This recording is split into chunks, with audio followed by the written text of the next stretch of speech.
जय हिंद मेरे प्यारे विद्यार्थियों, आरके कॉम्पिटेटिव क्लासेस में आपका फिर से स्वागत है और जबरदस्त स्वागत है क्योंकि आज मैं फिर से लेकर आ गया हूं आरआरबी एनटीपीसी ग्रुप डी के प्रीवियस रीजनिंग जो प्लेटफॉर्म 3000 चला रहा हूं उसका अगला पार्ट। अभी तक 750 तक एक एक क्वेश्चन का सॉल्यूशन दिया गया है। आज हम लोग उससे आगे देखेंगे 50 महत्वपूर्ण क्वेश्चन और ये 50 के 50 क्वेश्चन संजीवनी का काम करेगा क्योंकि इसमें बहुत ही महत्वपूर्ण क्वेश्चन है जिसमें 90% विद्यार्थी फंसे थे। तो एक भी क्वेश्चन को इग्नोर नहीं करना और जो ऑफर मिले ना उसे स्वीकार करना है और आंसर जरूर से जरूर कमेंट करना है। तो आइए शुरू करते हैं आज का बहुत ही मजेदार क्लास। क्वेश्चन नंबर 752 से शुरू करते हैं। 751 तक हो चुका था पिछला क्लास में, चूंकि 49 से 51 एक ही में था। बड़ा ही मजेदार क्वेश्चन है, अभिकथन और कारण वाला।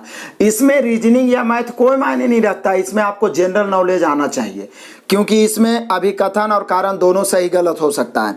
अभिकथन ए बोल रहा है भारतीय संविधान 26 जनवरी 1950 से लागू हुआ। बिल्कुल सही है भाई, इसमें कोई डाउट नहीं है। 26 जनवरी 1950 से लागू हुआ भारतीय संविधान, यानी अभिकथन सही है। रीजन यानी कारण क्या है? 26 जनवरी गणतंत्र दिवस के रूप में मनाया जाता है। सही तो ये भी है, सही दोनों है, लेकिन क्या ये कारण जो है सही व्याख्या दे रहा है? क्या 26 जनवरी को क्या बोल रहा है? भारतीय संविधान 26 जनवरी 1950 को इसलिए लागू हुआ था कि 26 जनवरी को गणतंत्र दिवस मनाया जाता है? नहीं, लागू हुआ था इसलिए मनाया जाता है, इसी को कारण बना रहा है नीचे वाला को।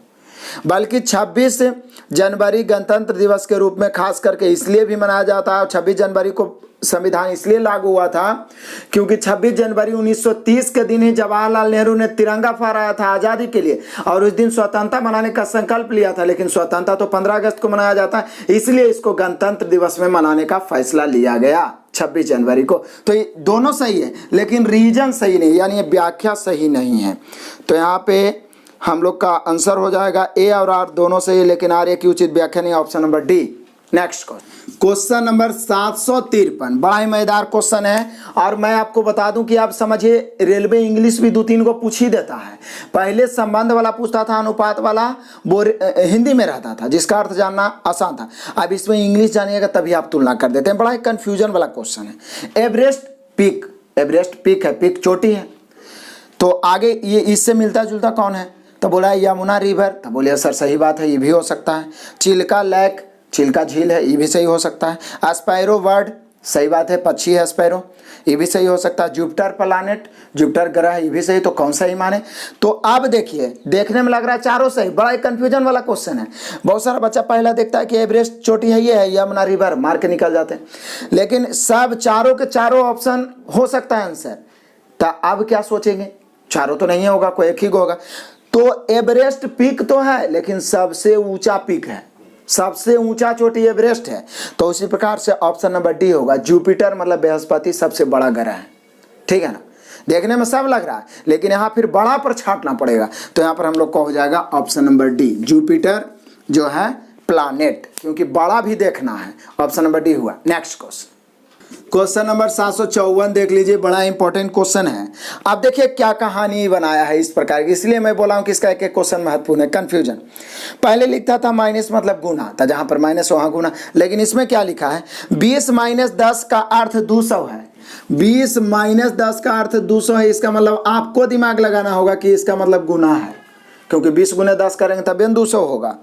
फिर 8 भागा 4 का अर्थ 12 लिखा है, इसका मतलब ये भागा का मतलब प्लस है, तब 8 4 12 होगा।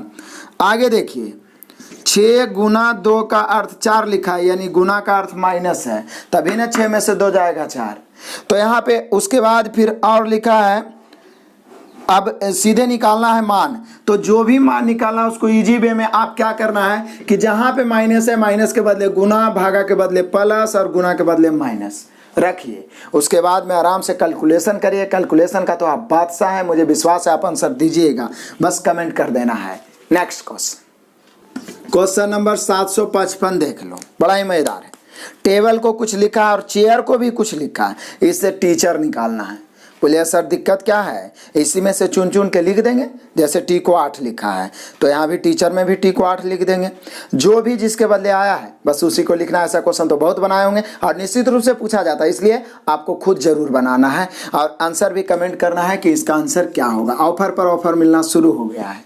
नेक्स्ट क्वेश्चन क्वेश्चन नंबर 756 देख लीजिए। नीचे एक अभिकथन और कारण वाला इसमें बहुत सारा क्वेश्चन मिलेगा। तो अभिकथन और कारण देखते हैं। अभिकथन जिसको ए बोलते हैं, असर्शन, ए मतलब अभिकथन का इंग्लिश असर्शन होता है इसलिए ए लिखा है, और कारण रीजन होता है इसलिए आर लिखता है। तो असर्शन कह रहा है कि कार्बन डाइऑक्साइड में वृद्धि से ध्रुवीय बर्फ पिघल जाएगा। बोलिए कि सर बात तो सही है, क्योंकि ग्लोबल वार्मिंग होता है। आर रीजन क्या है?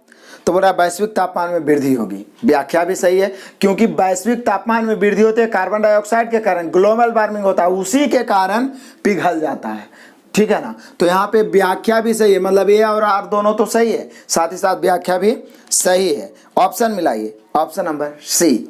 नेक्स्ट क्वेश्चन नंबर 757 देख लो। बी को 2 लिखा। अब देखिए इसीलिए मैं बोला हूं इसका एक एक क्वेश्चन संजीवनी है। देखिए कितना कंफ्यूजन किया है। बी को 2 लिखा है, के को 11 लिखा है, अब MAN माइन को 0 लिख दिया है। अब यहाँ तक तो बच्चा खुश है, बी का 2 होता है, के का 11, लेकिन ये 0 कहाँ से लिख दिया भैया? ये तो बड़ा कंफ्यूजन है, दिमाग खनक गया। आप करें तो क्या करें? तो देखिए किया क्या। उसके बाद भी और देखिए SIN सिन को लिखा है कितना? 14। तो पूछ रहा है कि बताइए कि हॉट का मान क्या होगा। तो बोलिए सर मान लिख के तो जोड़ा नहीं है, यहाँ पर तो लग रहा है कि मान है। तो ये क्या किया है, इसको 13 लिखेंगे, इसको 1 आई 14। तो देखिए 13 1 14, 14 में से 14 घट गया 0। यहाँ देखिए एस को 19, इसको 9 लिखेंगे और ये 14। तो यहाँ देखिए यहाँ पर 19 और 9 कितना होता है? 27। 19 और 9 कितना होता है? 19 और 9 कितना? 28। 28 में से 14 गया 14। यानी कि शुरू वाला दुगो को जोड़ रहा है, लास्ट वाला घटा रहा है। कोई जरूरी नहीं है कि सबको जोड़ करे। तो बोले सर इसमें क्या? तो इसमें तो एक को है, ये बेचारों को किसके साथ जोड़ेगा, घटाएगा, इसलिए लिख दिया है। तो यहाँ पे देखिए H 8 होता है, 15 होता है, 20 होता है। तो इसको जोड़ेंगे, इसको घटाएंगे तो ये हो जाएगा 23, और 23 माइनस 20 कितना हो जाएगा? 3। यानी हॉट को इस पर आधारित 3 लिखना चाहिए। 3 है ऑप्शन नंबर ए। देखिए कितना मजेदार क्वेश्चन है, एक एक क्वेश्चन मजेदार है, इसलिए अंत तक आराम से देखते रहिए, बड़ा इंटरेस्टिंग क्वेश्चन मिलने वाला है। ऑप्शन नंबर ए हुआ। नेक्स्ट क्वेश्चन नंबर 758, ये बड़ा ही मजेदार कहता है हियर, HEAR, हियर को कुछ लिखा है, क्या लिखा है? KJHA लिखा है। तो बोल रहा है मिल्क को क्या लिख सकता है? तो बोलिए सर क्या दिमाग लगाया है, जरा सोच लीजिए। तो बोलिए सर सोचना क्या है, यहाँ पे ऐसा करते हैं, ये 8 है और ये कितना है? 5 है, ये 1 है, ये 18 है। कोड माइंड में फिट रहना चाहिए। K 11 होता है, J 10 होता है, 8 होता है, 1 होता है। बोलिए सर हमें तो लग रहा है 8 3 11, 3 बढ़ाया है, 5 5 10 5 बढ़ाया है, 1 7 8 7 बढ़ाया है, फिर ये 18 से हो गया है 1 को हम 26 1 27 भी लिख सकते हैं, यानी 9 बढ़ाया। तो बोले सर ये तो विषम संख्या बढ़ा रहा है, पहले 3 बढ़ाया, फिर 5 बढ़ाया, फिर 7 बढ़ाया, फिर 9 बढ़ाया। तो दिक्कत क्या है भाई, इसमें भी इसका कोड मैं लिख देता हूँ। 13 होता है, 9 होता है, 12 होता है, 11, 3 बढ़ाओ, 13 3 16, मतलब क्या होगा? P। 9 और 5 14, 14 क्या होता है? N। 12 और 7 19, 19 क्या होता है? S। और 11 और 8 भी 19, 19 क्या होता है? S। 11 और 9 20, 20 न होगा T, चूंकि विषम संख्या बढ़ा। तो PNST ऑप्शन नंबर सी बिल्कुल आपसे बनने लायक क्वेश्चन। नेक्स्ट क्वेश्चन नंबर 759, मजेदार है, अभिकथन और कारण फिर से आ गया। चलो असर्शन देख लेता हूं पहले। भारत में दुग्ध उत्पादन दुनिया के अन्य देशों की तुलना में कम है। सबसे तो कम नहीं है, लेकिन कुछ देशों की तुलना में कम है, इसलिए ये तो सही हो गया। अब रीजन आ जाओ, रीजन क्या बोल रहा है, मतलब इसका कारण में ही लिखा है कि भारत के पशुपालक गरीब हैं। अब ये तो कोई रीजन नहीं हुआ ना, गरीब अमीर के बाद। दूध उत्पादन के लिए पशुपालन गरीब है ऐसा थोड़ी ना है, वो तो सरकार का अभियान होगा, अधिक से अधिक जानवर होंगे, उन्नत किस्म के जानवर होंगे तो दूध ज़्यादा उत्पादन हो जाएगा। उन्नत किस्म के जानवर के कमी यही हो सकता था, लेकिन पशुपालक गरीब है इसका कारण नहीं हो सकता है, यानी हम कह सकते हैं ये गलत है, यानी ए सही और गलत, ए सही और गलत। जब गलत है तो व्याख्या की तो बात ही नहीं है। Option number A. Next question number 760 और आपके लिए ऑफर धमाका। ये कुछ किया नहीं है, बस कोड को लिख के जोड़ दिया है। टी को 20, डब्ल्यू को 23, ई को 5। आपको भी क्या करना है, 12 को 87 लिखा है, 11 को पूछ रहा है, तो आप भी कोड लिखो, जोड़ो और आंसर कमेंट कर दो। नेक्स्ट क्वेश्चन नंबर 761, फिर से ऑफर धमाका, धमाका पर धमाका। सिर्फ चिन्ह बदलना है। लेस देन दर्शाता है माइनस, प्लस दर्शाता है भागा, ग्रेटर देन दर्शाता है प्लस, माइनस दर्शाता है बराबर, बराबर दर्शाता है लेस देन और गुना दर्शाता है ग्रेटर देन।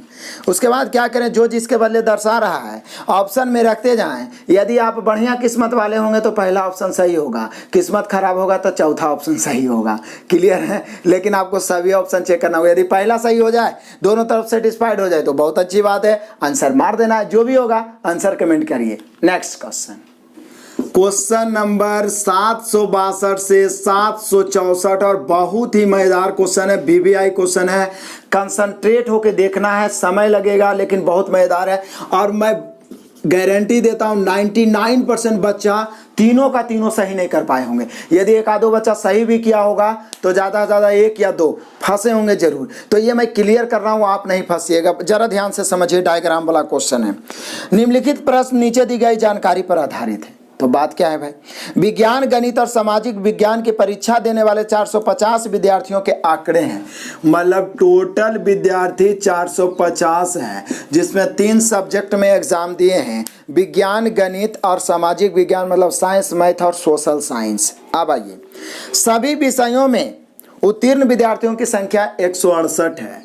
सभी में उत्तीर्ण, सभी मतलब तीनों विषय में उत्तीर्ण है 167। ये मैं यहाँ पे लिख दिया हूँ क्योंकि आगे कहानी अनुत्तीर्ण से शुरू होता है। विज्ञान में अनुत्तीर्ण मतलब फेल 191 है, गणित में अनुत्तीर्ण 199 है, सामाजिक विज्ञान में अनुत्तीर्ण 175 है। कहानी अब यहाँ से ट्विस्ट लेता है। यहाँ तक तो अनुत्तीर्ण तीनों दिया है। अब देखिए, सभी विषयों में अनुत्तीर्ण 60 है, मतलब तीनों में फेल। केवल विज्ञान में उत्तीर्ण 52 है। अब यहीं पे लड़का चकरा गया कि अनुत्तीर्ण वाला डायग्राम बनावे कि उत्तीर्ण वाला डायग्राम बनावे, पता ही नहीं चल रहा है। तो बोल रहा है सभी विषयों में अनुत्तीर्ण 60 है, केवल विज्ञान में उत्तीर्ण 52 है, केवल गणित में उत्तीर्ण 48 है, केवल सामाजिक विज्ञान में उत्तीर्ण 62 है। अब यहाँ से क्वेश्चन शुरू होता है। तो ज्यादा संख्या अनुत्तीर्ण का, इसलिए हम डायग्राम अनुत्तीर्ण का बना लेते हैं। जरा ध्यान दीजिएगा, बहुत ही आसान से बन जाएगा। डायग्राम अनुत्तीर्ण का बनाना शुरू किए। चलो डायग्राम बना रहा हूं, जरा ध्यान से समझना है सिर्फ डायग्राम को। पहली बात तो ये क्या है, साइंस है, एस से साइंस, एम से मैथ और एस से सोशल साइंस। क्लियर है? समझ गए होंगे। अब बोलिए सर अनुत्तीर्ण का डायग्राम बना रहे हैं तो सबसे पहले तीनों में जो फेल है उसको लिखिए। तो सभी विषयों में अनुत्तीर्ण विद्यार्थी 60 है, तो 60 को हम बीच में लिख दिए, नो डाउट। आगे पढ़िए, विज्ञान में अनुत्तीर्ण 191 है, तो ये पूरा जो विज्ञान वाला गोला है वो 191 होगा। पूरा वृत्त, केवल नहीं बोला है, विज्ञान में ये पूरा वृत्त 191। आगे गणित में अनुत्तीर्ण 199 है, इधर वाला पूरा वृत्त 199। और सामाजिक विज्ञान में अनुत्तीर्ण 175 है, मतलब ये वाला जो वृत्त है 175 का है। ठीक है, ये वृत्त 175 का है। फिर से साइंस यानी विज्ञान में 191 अनुत्तीर्ण है, मैथ में 199 और सोशल साइंस में 175 अनुत्तीर्ण है, और तीनों में अनुत्तीर्ण है 60। बोले सर और कहानी, तो और कहानी उत्तीर्ण वाला से बनेगा। क्या बनेगा, केवल विज्ञान में उत्तीर्ण विद्यार्थी 52 ऐसा विद्यार्थी है जो केवल विज्ञान में पास है। तो बोलिए सर केवल साइंस में पास है, मतलब केवल मैथ और सोशल साइंस में फेल होगा। अब देखिए पास वाला को भी फेल वाला में कैसे एडजस्ट करते हैं, जो समझिए।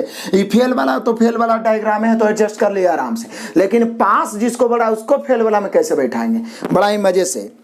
कह रहा देखिए केवल विज्ञान में उत्तीर्ण 52, तो 52 जो है विज्ञान में तो उत्तीर्ण है, यानी गणित और सोशल साइंस में अनुत्तीर्ण, तो यहाँ पे 52 लिखा जाएगा। देखिए गणित और सोशल साइंस वाला में, इसमें नहीं लिख सकते क्योंकि बोल दे यहाँ विज्ञान में अनुत्तीर्ण। आगे बढ़िए, केवल विज्ञान में उत्तीर्ण है 52, तो हो ही गया।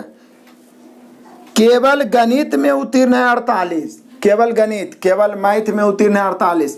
तो बोले सर मैथ में उत्तीर्ण है, यानी कि साइंस और सोशल साइंस में अनुत्तीर्ण होगा कितना, 48। लो और मजेदार हो गया। आगे कहता है केवल सामाजिक विज्ञान में उत्तीर्ण है 62, केवल सामाजिक विज्ञान में उत्तीर्ण है, यानी कि विज्ञान और गणित में क्या होगा, अनुत्तीर्ण, तो यहाँ पे लिखा जाएगा 52। बोलिए सर अब तो सब एडजस्ट हो जाएगा।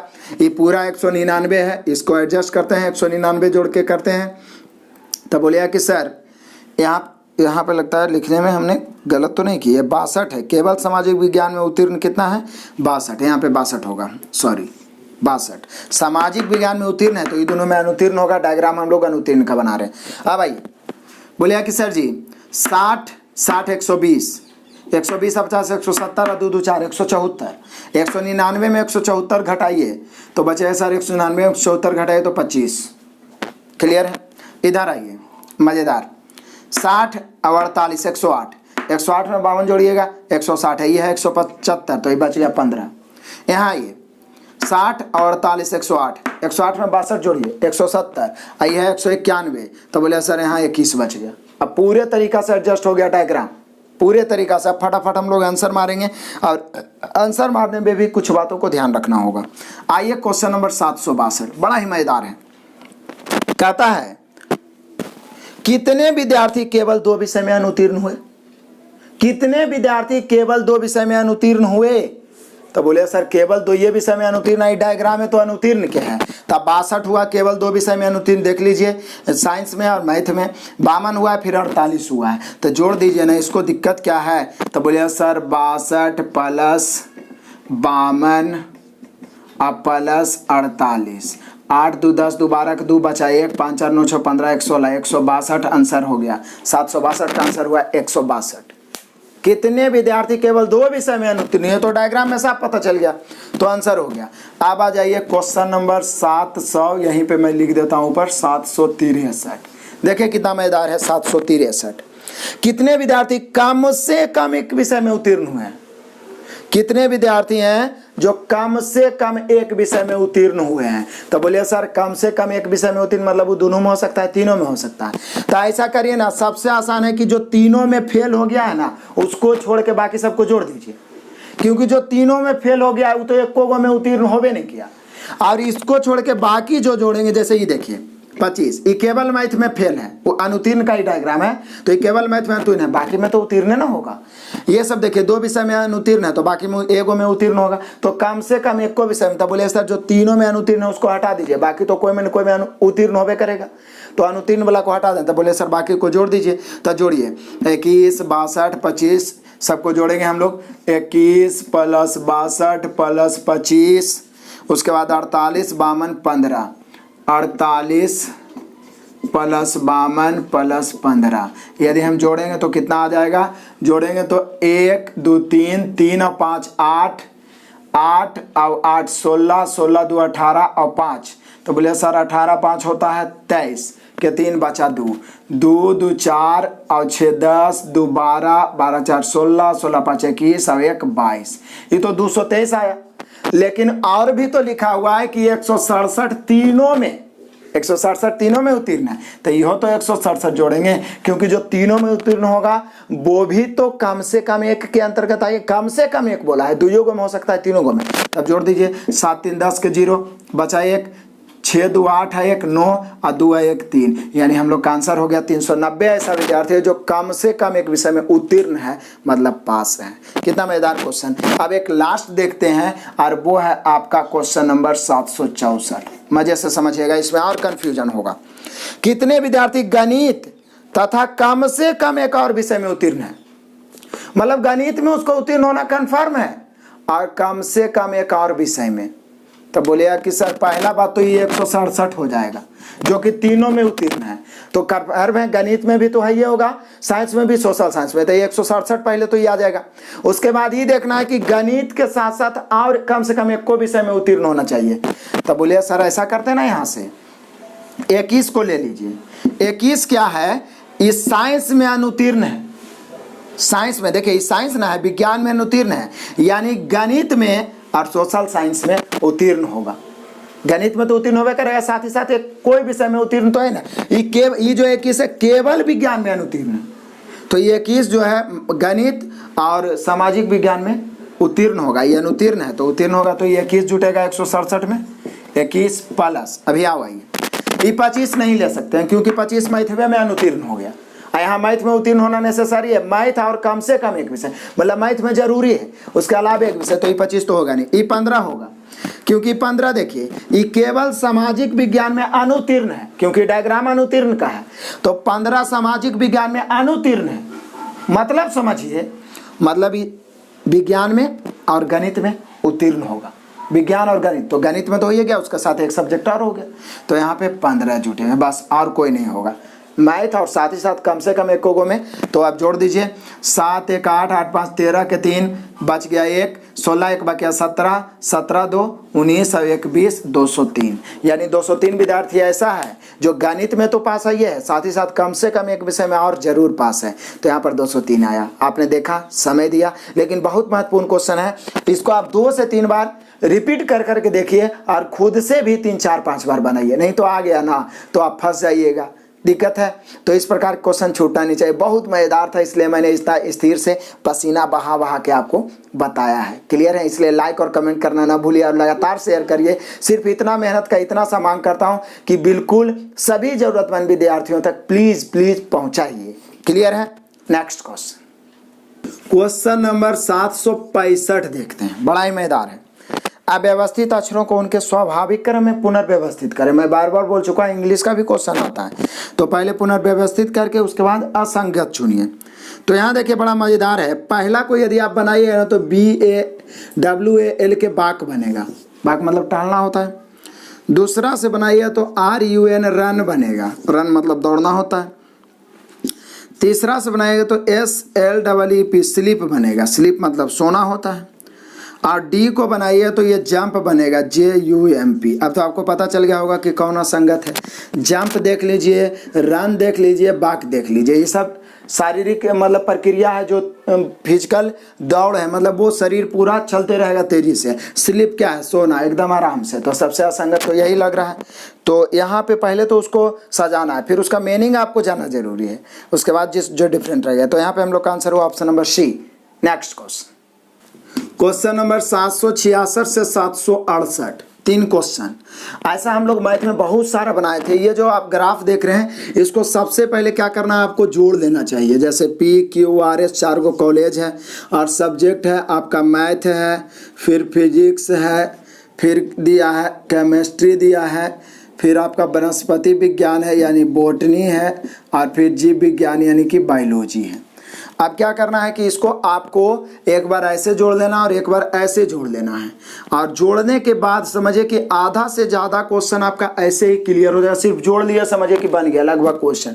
तो ये एक तरीका से आपका होमवर्क ही रह गया, क्योंकि जोड़ने का काम तो एक बच्चा भी कर देगा। अब देखिए पहला क्वेश्चन ही पूछ रहा है 766, सभी 4 कॉलेजों को प्रदर्शन को एक साथ ध्यान में रखते हो किन समूहों के संयोजन में विद्यार्थी सबसे कम मात्रा में सफल रहे। तो ये सफल का ही दिया हुआ है। तो पहले आप क्या करिएगा कि विषय वाला को जोड़ लीजिए, जैसे गणित वाला टोटल विद्यार्थी जोड़ लीजिए, फिर जोड़ना आएगा ना 52 47 53 35 जोड़ना है। कौन नहीं जोड़ लेगा? इतना देर में मैं कर देता, लेकिन आपके लिए बता रहा हूँ। इसको जोड़ के ऐसे और इसको फिर जोड़ के इधर लिख लीजिए। उसके बाद ऑप्शन से मिला लीजिए, रसायन और वनस्पति जोड़ के देख लीजिए, फिर भौतिकी रसायन जोड़ के, जीव विज्ञान वनस्पति या गणित और भौतिकी जोड़ के देख लीजिए। जो संयोजन कम होगा वो आंसर मार दीजिएगा। फिर उसी प्रकार से आपका 67 भी पूछ रहा है, सभी कॉलेजों को ध्यान में रखते हुए किस विषय में विद्यार्थी सबसे कम है। तो वो तो जोड़े है, तो उसी समय पता चलिए जाएगा ये नीचे वाला कि मैथ में कम है, फिजिक्स में कम है, केमिस्ट्री में कम है, बॉटनी या बायोलॉजी में कम रहेगा, आंसर मान लीजिएगा। मतलब समझ लीजिए कि जोड़ घटाव है। उसी प्रकार से 68 भी है, सभी विषयों के प्रदर्शन को ध्यान में रखते हुए किस कॉलेज के विद्यार्थी। तो बोलिए सर कॉलेज मतलब P वाला अलग जुटेगा ना, यहाँ पर P कॉलेज का नाम है, P वाला अलग, Q वाला अलग, R वाला अलग, S वाला, तो जिसका अलग जोड़ के पटी आएगा वो आंसर हो जाएगा वो कॉलेज का नाम। कितना सिंपल है, इतना देर में मैं बता भी सकता था, लेकिन जोड़ घटाव है भाई, आपको कैलकुलेशन करना चाहिए और आंसर आप जरूर से जरूर कमेंट करना है। बड़ा ही सिंपल चार्ट पाई है। नेक्स्ट क्वेश्चन नंबर 769 आ जाइए। कुछ का मान लिखा हुआ है, N को 1 लिखा है, P को 2, O को इस प्रकार से लिखा है, और बोल रहा है कि संख्याओं के संयोजन को इस प्रकार चयन करें तदनुसार लगाए गए अक्षरों से अर्थपूर्ण शब्द बन पाए। तो बोल रहा है कि सर इसको हम क्या लिखें। N है, फिर से N है, P है, O है, A है, C है, L है, M है, I है। तो इसको आप गौर से देखिएगा, चूंकि अर्थ जानना जरूरी है इंग्लिश। मतलब ये छिपा है शब्दों में रेलवे 5 से 6 इंग्लिश का क्वेश्चन पूछ रहा है आपसे, ठीक है ना। तो यहाँ पे इसका बन जाएगा कंप्लेन, COMPLAIN। मिला लीजिए। अब एडजस्ट कर दीजिए। इसको लिखा हुआ है आपका 1 है, 2 है, 3 है, 4, 5, 6, 7, 8। तो सबसे पहले कौन लिखा जाएगा? सी, तो सी 5 है। ओ तो ओ 3 है।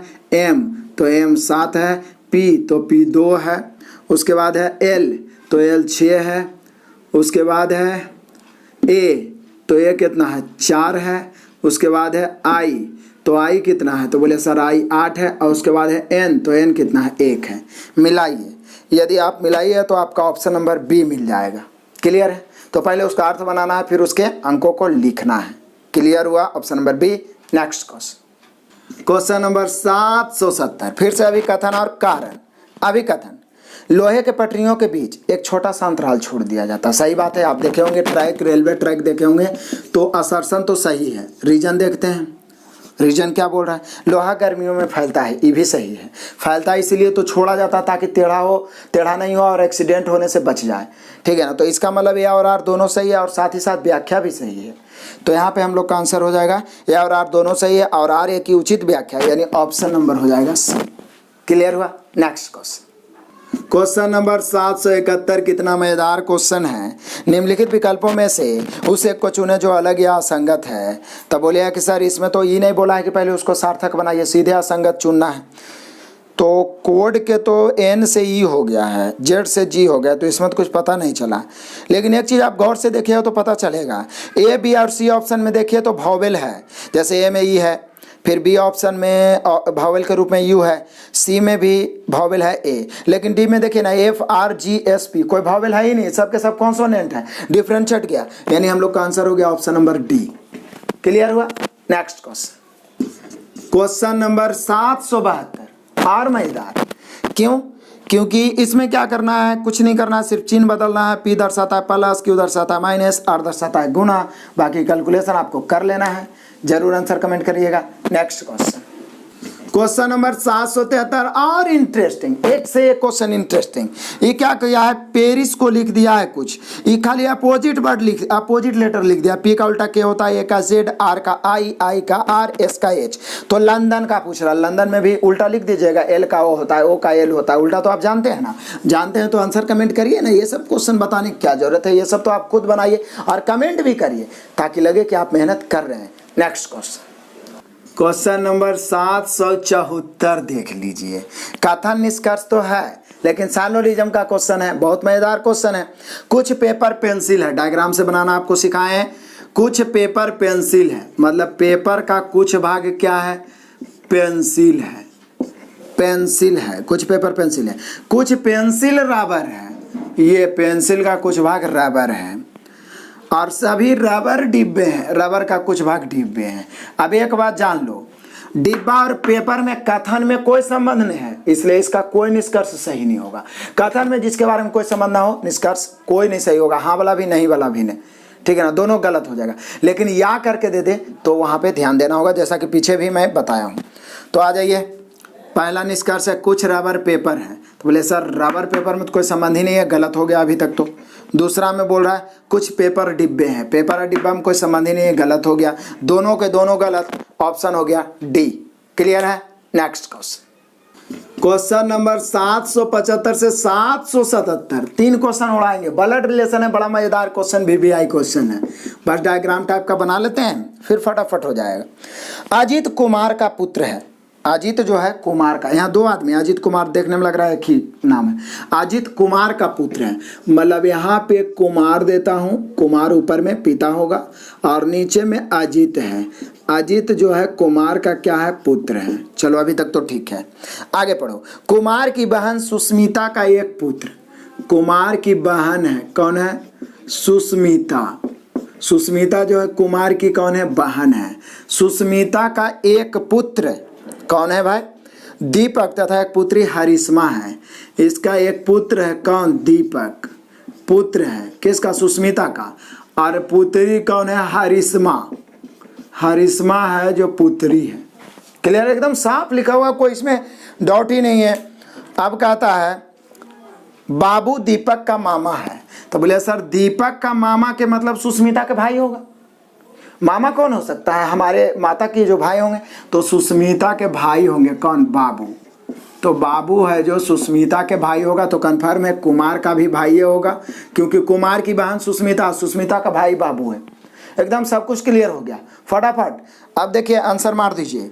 पहला आंसर यानी 775 नंबर क्वेश्चन का, हरिश्मा बाबू से किस प्रकार संबंधित है? तब बोलिए कि सर दीपक के मामा है बाबू, तो हरिश्मा के भी तो मामे ना होगा। तो यदि पूछता कि हरिश्मा से बाबू कैसे संबंधित हो, तो आंसर मामा। लेकिन बोला हरिश्मा बाबू से, बाबू में से लग गया तो आंसर मामा नहीं होगा बल्कि भांजी होगा। तो भांजी होगा, तो भांजी या भतीजी दिया हुआ है ऑप्शन में, तो यहाँ पे हम लोग का आंसर हो जाएगा option number B. Question number 776 आ जाइए, बड़ा मैदान। बाबू के कितने भतीजे या भांजे हैं? तो बोलिए कि सर बाबू के एक भतीजा, तो भतीजा या भांजा जो भी बोलिए, दीपक हो गया।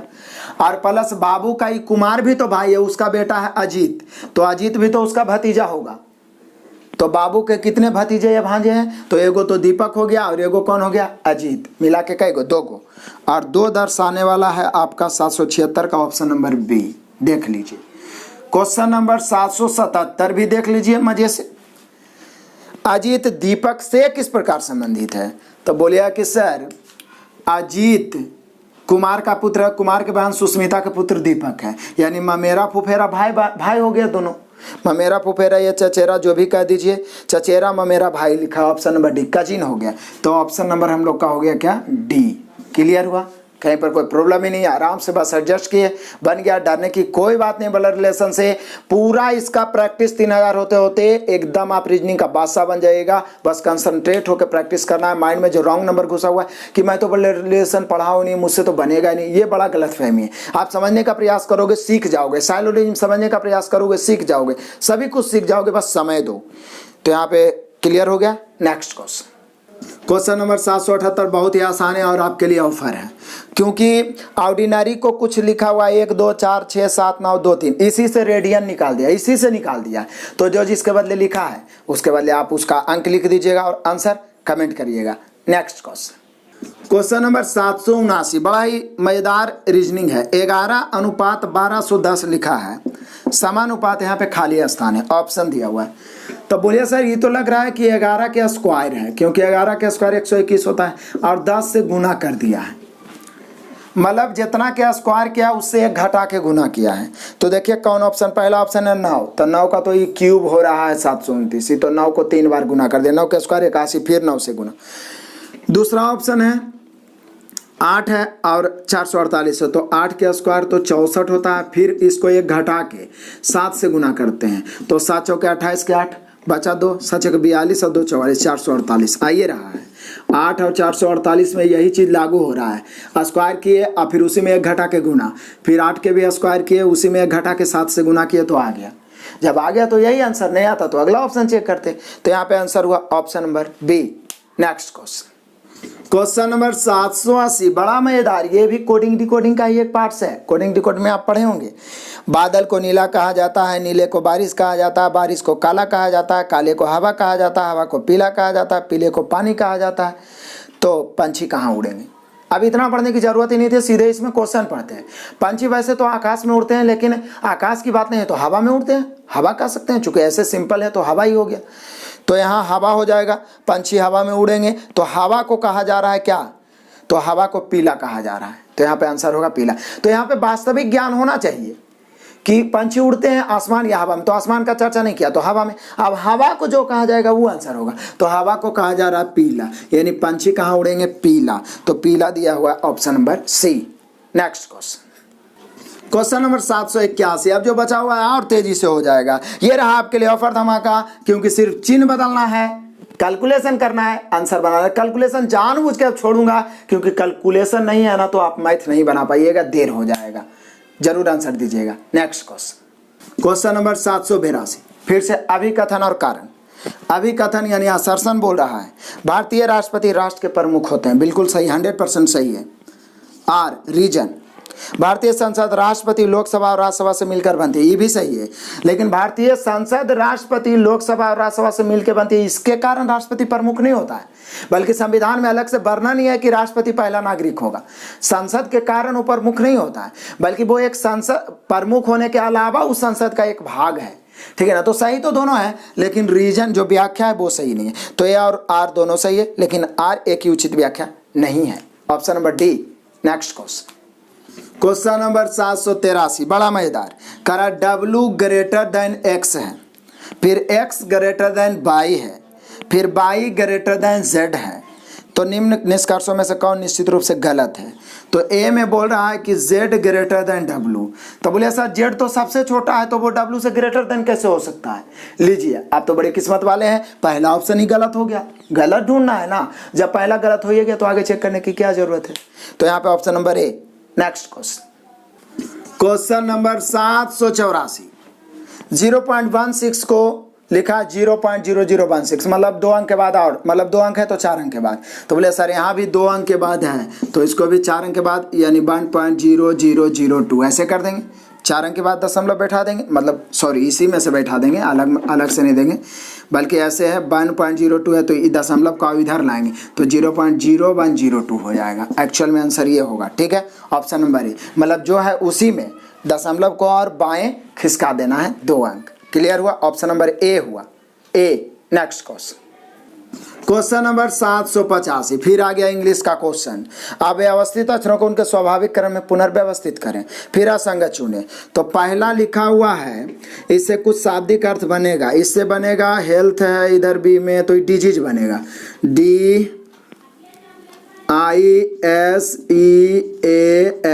डिजीज बन गया ए में। यदि आप बी को देखते हैं तो हेल्थ बन रहा है HEALTH, हेल्थ बन रहा है। यदि आप सी को देखते हैं तो इससे इलनेस बन रहा है ILNESS, इलनेस।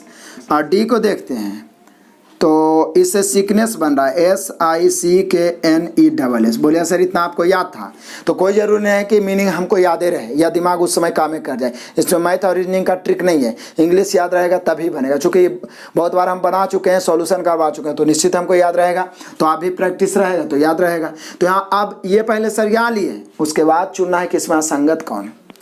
तो बोलिएगा सर जी यहाँ पे डिजीज मतलब कोई ना कोई बीमारी हो गया, इलनेस मतलब बीमारी फील करना, सिकनेस मतलब कमजोरी फील करना, मतलब हर तरह से ये सब बीमारी है, लेकिन ये हेल्थ है। तो सबसे हमें डिफरेंट लग रहा है ऑप्शन नंबर बी, यानी कि हेल्थ जो असंगत है। नेक्स्ट क्वेश्चन नंबर 786 और ऑफर धमाका। अब 2-3 क्वेश्चन के बाद एक ऑफर मिलता है तो बहुत मजा आ रहा होगा पढ़ने में, आप कमेंट जरूर करिएगा। तो यहाँ पे क्या करना है, लेस देन को माइनस, ग्रेटर देन को प्लस, बराबर को गुना, एट द रेट को भागा। अब चिन्ह बदलिए, कैलकुलेशन करिए। पहले भागा पीछे, हम लोग को बचपन में पढ़ाए थे मास्टर साहब कि पहले का के पीछे भाग, फिर गुना, फिर जोड़ घटाओ। तो पहले भागा दे देंगे, उसके बाद गुना जोड़ घटाव करेंगे। कैलकुलेशन में तो आप बादशाह हैं, जरूर आप आंसर कमेंट करिएगा। नेक्स्ट क्वेश्चन नंबर 787, ये क्या कर रहा है, कोडिंग डिकोडिंग। GOAT गोट, गोट को क्या लिखा है, तो ये लिखा है KSEX। तो पूछ किस कर रहा है, वोल्फ को, WOLF। तो बोलिए सर जी ये 7 होता है, 15 होता है, 1 होता है, 20 होता है, ये कितना है भाई। तो बोलिए सर ये तो 11 है, और ये जो है 19 है, ये 5 है, और ये 24 है। नहीं लग रहा, 7 4 11, 4 बढ़ा दिया है, 15 4 19, 4 बढ़ा दिया, 1 4 5, 4 बढ़ा दिया है, 20 4 24। तो क्या इसका कोड आप नहीं जानते हैं, जरूर जानते हैं। उसके बाद 4 4 बढ़ा के आप आंसर नहीं मार सकते हैं, जरूर आंसर दे सकते हैं, इसमें कोई दो मत नहीं। तो दिक्कत क्या है, आंसर कमेंट करिए ना, वीडियो को पॉज करिए, नीचे जाके आंसर कमेंट कर दीजिए। नेक्स्ट क्वेश्चन नंबर 788, फिर से अभिकथन यानी असर्शन। शिमला दिल्ली की अपेक्षा ठंडा है, बिल्कुल सही है। शिमला लोग गर्मी में घूमने जाते हैं, सही है। आ रहा है रीजन, अब इसका रीजन क्या है, शिमला दिल्ली की तुलना में ज़्यादा ऊंचाई पर है, ये भी सही है, और व्याख्या भी सही है। क्योंकि हम लोग पढ़े होंगे कि जैसे जैसे ऊंचाई पे जाते हैं तापमान घटता है, और जैसे जैसे पृथ्वी सतह से नीचे जाते हैं तापमान बढ़ता है। तो ऊंचाई पर जितना जाएगा वो स्थान ठंडा होते चला जाएगा, ठीक है ना। तो यहाँ पे हो जाएगा ए और आर दोनों सही है, और साथ ही साथ उचित व्याख्या भी है, option number C. Next question number 789, और ये आपके लिए ऑफर धमाका। W का अर्थ गुना, जहां पे W देखो गुना, X का अर्थ माइनस, Y का अर्थ प्लस, और उसके बाद में आगे बोल रहा है Z का अर्थ भागा। जहाँ जहाँ पे जो है कैलकुलेशन करिए, आंसर जरूर कमेंट करिएगा, बहुत मजा आता है आप जब आंसर कमेंट करते हैं। तो next question number 790, double offer धमाका, बहुत ही मजेदार। यहाँ पर भी गुना का अर्थ माइनस, माइनस का अर्थ गुना, भागा का अर्थ प्लस, चिन्ह बदलना है। देखिए बार बार कैलकुलेशन मैं आपको क्यों देता हूँ, ताकि आपका कैलकुलेशन में कॉन्फिडेंस बढ़े। और बहुत जटिल जटिल कैलकुलेशन में 3200 2700 में बता चुका हूँ, तो उसका रिवाइज भी होगा ना, इसलिए आंसर जरूर कमेंट करिए। नेक्स्ट क्वेश्चन नंबर 791, और ये जो है एज का क्वेश्चन है। एज का मास्टर वीडियो आप जरूर देख लीजिए, क्योंकि रीजनिंग में भी क्वेश्चन पूछ देता है और मैथ में भी। मास्टर वीडियो बहुत बेहतर ढंग से मैं बनाया हूँ, उसे आप जरूर से जरूर देखें। कहता है सोनम की आयु 8 वर्ष बाद उसके पिता की आयु की आधी होगी। मतलब 8 वर्ष बाद सोनम की आयु उसके पिता की आयु की आधी, आधी मतलब पिता 2 तो सोनम 1, आधा दुगना, ये सब रेशियो तो क्लियर हो चुका है ना। तो ये 8 वर्ष बाद का रेशियो है, +8 मतलब 8 वर्ष बाद। 8 वर्ष पहले उनकी आयु का अनुपात, उनके मतलब सोनम और उसके पिता का 1:3। अब एज में मास्टर वीडियो जो विद्यार्थी देखे होंगे, जो नहीं देखे मैं फिर से दबाव डाल के बोलूँगा जरूर देख लीजिए, निश्चित है आपको बहुत मजा आएगा, बहुत ही आपका कन्फ्यूजन दूर हो जाएगा। मैंने उसमें एक पॉइंट लिखा था कि जब 2 रेशियो दिया रहे तो किसी भी समय का रहे, सबसे पहले अंतर सेम करना, क्योंकि कोई भी व्यक्ति आपसे 5 साल बड़ा है तो हमेशा 5 साल बड़ा रहेगा, यानी 2 व्यक्तियों का आयु का अंतर हमेशा सेम होता है। ऊपर का अंतर 1 का, नीचे 2 का, तो नीचे के अंतर से ऊपर, ऊपर के अंतर से नीचे। देख लीजिए 2 2 दूनी 4, 2 का अंतर, 1 3 1 3, 2 का अंतर। 8 साल बाद से 8 साल पहले जाने में 16 का अंतर, यहाँ 2 से हो गया 1 या 4 से हो गया 3, 1 का अंतर। तो कमी की तुलना कमी से, रेशियो का ये तो नियम है, जो दिया रहा है उसे तुलना। पूछ क्या रहा है भाई, तो बोल रहा है सोनम के पिता की वर्तमान, तो बोले सर वर्तमान तो नहीं निकलेगा, 8 साल बाद वाला निकाल सकता है या 8 साल पहले वाला। तो यदि 8 साल बाद वाला से पिता वाला से गुना करते हैं तो 8 घटाना पड़ेगा, 8 साल पहले वाला पिता वाला से गुना करते हैं तो 8 जोड़ना पड़ेगा। आपकी मर्जी, चलो 4 से ही गुना कर देता हूँ, हमें तो पिता ही पूछ रहा है। तो बोले सर 16 चौके 64, लेकिन ये 64 जो आया 8 वर्ष बाद का है, क्योंकि कहता है नियम एज का कि जिस समय का रेशियो से गुना करे उसी समय का परिणाम आएगा। तो बोले सर 8 घटा दीजिए ना, तो वर्तमान में पिताजी हो जाएंगे, वर्तमान में पिता हो जाएंगे 64 में से 8 घटेगा 56 वर्ष के, वर्तमान में पिता हो जाएंगे 56 वर्ष। ऑप्शन नंबर बी क्लियर समझ में आया होगा। नेक्स्ट क्वेश्चन नंबर 792, और आप ही के लिए ऑफर, क्योंकि 3 + 5 - 2 = 4 है। अब क्या कह रहा है, निम्नलिखित में से चिन्हों और संख्याओं के किस परस्पर बदलाव से दिए गए समीकरण को सही करें। तो पहला ऑप्शन है प्लस माइनस, मतलब जहाँ पे प्लस वहाँ पे माइनस, जहाँ पे माइनस वहाँ पे प्लस। 2 और 5 को भी बदलना, जहाँ पे 2 है वहाँ पे 5, जहाँ पे 5 है वहाँ पे 2, बाकी सबको ऐसे ही रहने देना।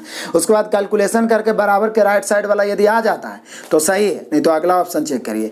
आप लकी हैं तो पहला ऑप्शन सही होगा, और यदि आप अनलकी नहीं है तो डी ऑप्शन सही होगा। हो सकता है BC भी सही हो जाए। तो क्लियर है, चेक करिए और आंसर आपको देना है कमेंट में। नेक्स्ट क्वेश्चन नंबर 793, पहली बात तो अभी कथन है, भारत में पुरुषों की तुलना में महिलाओं की आयु प्रत्याशिता अधिक है। भारत में पुरुषों की तुलना में महिलाओं की आयु प्रत्याशिता अधिक है, मतलब वो ज़्यादा दिन जीवित रहते हैं पुरुष की तुलना में। सही बात है, आप देख लीजिएगा, इसका अध्ययन करके सही है, मतलब भारत में महिलाओं की आयु ज़्यादा होती है पुरुष की तुलना में। अब इसका रीजन क्या है, रीजन तो बोला महिलाएं बेहतर आहार लेती है, ये तो बिल्कुल सरासर गलत है। अब एक घर में महिला पुरुष, तो जो आहार पुरुष लेता है वही महिला भी लेती होगी, ठीक है ना। लेकिन कुछ और वैज्ञानिक रीजन भी हो सकता है जिसके कारण महिला की आयु ज़्यादा है। तो यहाँ पे ए सही आर गलत, तो व्याख्या का तो बात ही नहीं है, ए सही लेकिन आर गलत, option number A. Next question number 794, DIJOB, इसको लिखा चाइना, CHINA चाइना। तो एक और कोड दिया हुआ है KBQBO, इसी को लिखना है। अब मैं इसको सिर्फ बताता हूँ, देखिए D से हो गया C 1 घटाया है, I से H 1 घटाया, J से I 1 घटाया, वो 15 होता है 14, 1 घटाया 1 घटाया, तो आप ये 1 1 घटा दो। K में 1 घटाएंगे तो क्या हो जाएगा J, B में 1 घटाएंगे तो हो जाएगा A, Q में 1 घटाएंगे तो हो जाएगा P, B में 1 घटाएंगे A, और O में 1 घटाएंगे तो N, जापान बन गया। जापान 1 1 घटा दीजिए तो जापान, लेकिन ये नहीं पूछ रहा लो इतना तो पढ़ने की जरूरत ही नहीं था। पूछ रहा कूटानुवाद करने के बाद प्राप्त शब्द का अंतिम अक्षर क्या होगा, तो बोलिए सर एन होगा। तो जापान बनाने का क्या फायदा था, डायरेक्ट हम ओए में एक घटा देते, एन हो जाता। केवल अंतिम अक्षर पूछ रहा है, तो हम लोग का आंसर हो गया एन, option number D. Next question number 795 से 797, और ये पजल का क्वेश्चन है, बड़ा ही मजेदार क्वेश्चन है। पहले हम लोग इसको एडजस्ट करेंगे, उसके बाद फटाफट आंसर देंगे। साथ ही साथ ब्लड रिलेशन भी है और कुछ कलर भी दिया है। एक परिवार में 6 सदस्य हैं, 3 पुरुष 3 महिला, 3 पुरुष 3 महिला। इनमें 2 विवाहित दंपति और 2 अविवाहित व्यक्ति हैं। तो ऐसा करते हैं ना, 3 लेयर में बांट लेते हैं, विवाहित दंपति, यहाँ पर अविवाहित को लिखेंगे। इनमें से प्रत्येक अलग अलग रंग पसंद करते हैं, अर्थात नीला, लाल, गुलाबी, हरा, पीला और सफ़ेद, 6 रंग है। सीमा जो लाल रंग पसंद करती है अनीता की सास है। अब बोलिए सर इसका मतलब सीमा भी शादीशुदा है, अनीता भी शादीशुदा है, तभी तो सीमा को ऊपर लिख देते हैं, क्योंकि ये सास माता हो गई, तो सीमा जो है अनीता की सास है, तो अनीता को बीच में लिखता हूँ। दोनों शादीशुदा का पेयर बन जाएगा, नीचे कुमार को रख देंगे जो अविवाहित है, ठीक है। तो सीमा अनीता की क्या है, सास है। और साथ ही साथ यहाँ ये भी बोला सीमा जो लाल रंग पसंद करती है, तो इसका रंग भी दिया हुआ लाल, और अनीता की क्या है, सास है। चलो भाई आगे देखते हैं, चलो सास है, सास लिख देते हैं। आगे पढ़िए अनीता की, उसके बाद आगे उसी में लिखता है सीमा जो लाल रंग पसंद करती है अनीता की सास है, और अनीता राजा की पत्नी है। लो अनीता के पति का भी नाम आ ही गया, राजा, ठीक है। तो इसका बहू है तो ये बेटा हो जाएगा सीमा का। आगे बढ़िए मजे से। अब कहता है कि दिनेश रोहन का पिता है और उसे नीला या सफ़ेद रंग पसंद नहीं है। बोलिया कि सर रोहन को नीचे लिख देते हैं, क्योंकि अब ये दोनों तो विवाहित हो गया, और दिनेश रोहन का पिता है। तो बोलिया कि सर जी अब दिनेश पिता है, तो अब ये जी पर ही ना सीमा के पति बनाएंगे दिनेश को, तभी ना वो पिता हो सकता है, क्योंकि एक विवाहित जोड़ा तो यहाँ पर आइए गया, इसको मायने रखता है इस लाइन को। तो अब एक विवाहित जोड़ा इसी को ना बनाइए, क्योंकि सीमा इसकी सास है, तो इसका विवाह किसी न किसी के साथ हुआ था। तो ये रोहन का पिता है, ये भी ध्यान रखना है, पिता है, दादा नहीं है, पिता है। तो पिता है, इसका भी पिता हो गया, यानी ये दोनों भाई हो जाएगा, ये दोनों में भाई का रिलेशन हो गया। अब आगे बढ़िए, पहले और पढ़िए। दिनेश रोहन का पिता और उसे नीला या सफ़ेद रंग पसंद नहीं है। नीला या सफ़ेद रंग पसंद नहीं है दिनेश को, तो लाल भी नहीं होगा। तो अभी और आगे पढ़िए, अभी नए रंग का पता चला है। भाव्या को पीला रंग पसंद है और वह रोहन की बहन है। लो रोहन की बहन है भाव्या, बहन, तो यह अविवाहित में दोनों आ गया, 2 विवाहित जोड़ा, आदमी तो एडजस्ट हो गया। और भाव्या को कौन सा रंग पसंद है, तो हमने क्वेश्चन ही बोल रहा है कि भाव्या को पीला रंग पसंद है। कौन पसंद है, पीला, तो भाव्या को पसंद हो गया पीला रंग। फिर से भाव्या को पीला रंग पसंद है, रोहन की बहन है जिसे गुलाबी पसंद है, जिसे आया रोहन के लिए, रोहन को पसंद है गुलाबी। अब देखिए कलर भी 3 गो के मिल गया, 3 गो के कलर और पता लगाना है। तो पढ़िए और क्या कह रहा है, शुरू से पढ़िए। सीमा जो लाल रंग का पसंद है अनीता की सास है, और अनीता राजा की पत्नी है। क्लियर हो गया, यहाँ से एडजस्ट हुआ। आगे कहता है दिनेश रोहन का पिता है। चलो दिनेश को हम, रोहन का पिता था, रोहन को नीचे लिख दिया, क्योंकि ये दोनों विवाहित जोड़ा बन ही चुका था, 2 ये विवाहित जोड़ा है। दिनेश रोहन का पिता और उसे नीला या सफ़ेद रंग पसंद है। अब यहाँ से देखिए, दिनेश को नीला और सफ़ेद नहीं पसंद है, तो बोले सर नीला सफ़ेद नहीं पसंद है तो लाल और गुलाबी और पीला भी तो नहीं पसंद होगा, क्योंकि ये तीनों तो ऑलरेडी 3 आदमी को पसंद है। उसके बाद नीला सफ़ेद भी नहीं पसंद है, तो और 6 गो में बचा हरा, यानी दिनेश को कंफर्म हो गया कि हरा पसंद है। दिनेश को क्या पसंद है, हरा। अब लास्ट वाला लाइन लिखता है, सबसे लास्ट, क्योंकि बीच वाला तो पढ़ ही चुके हैं। कहता है राजा सफ़ेद रंग का प्रयोग नहीं करता है। तो बोलिए कि सर इसका भी कलर मालूम है, इसका भी मालूम है, इसका भी मालूम है, इसका भी है, दोनों का राजा और अनीता पति पत्नी का कलर नहीं मालूम है। तो 2 एगो कलर बच रहा है, जिसमें एगो बच रहा है सफ़ेद और एगो कौन बच रहा है, तो बोलिए सर एगो बच रहा है नीला।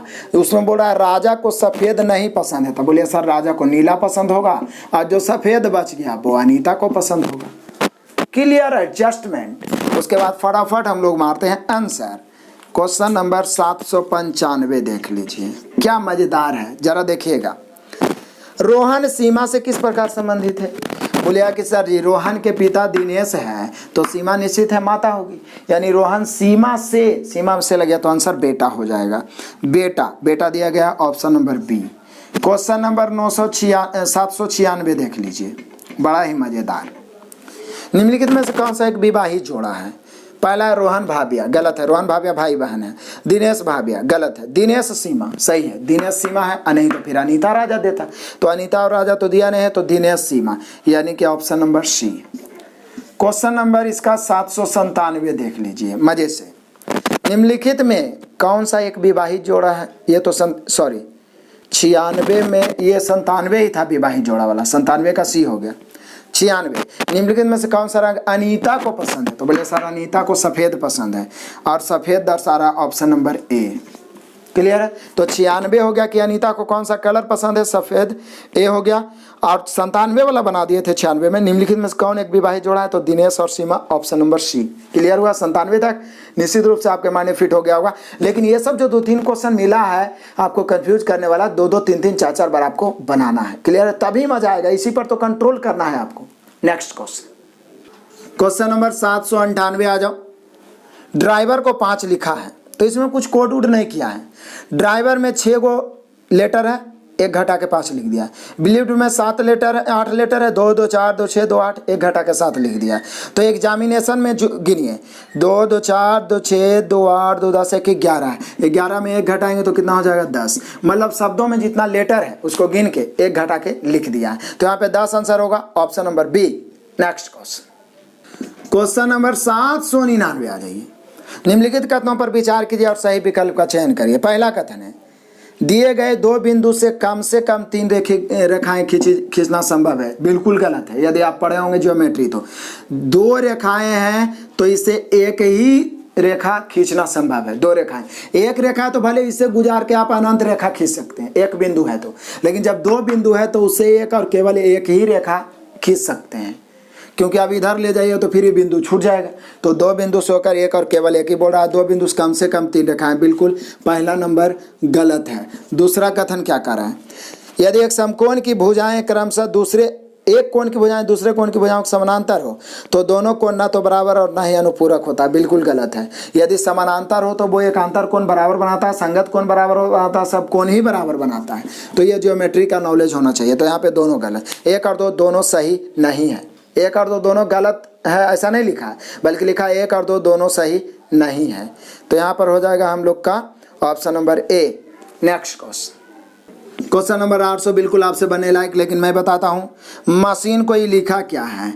MACHINE, machine. तो ये क्या किया है ना, इसको कोडिंग किया है।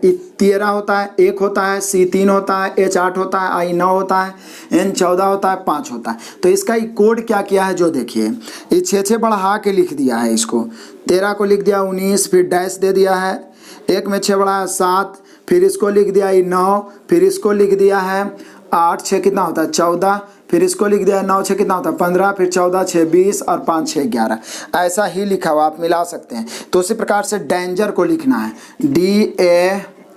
DANGER, यही है डेंजर।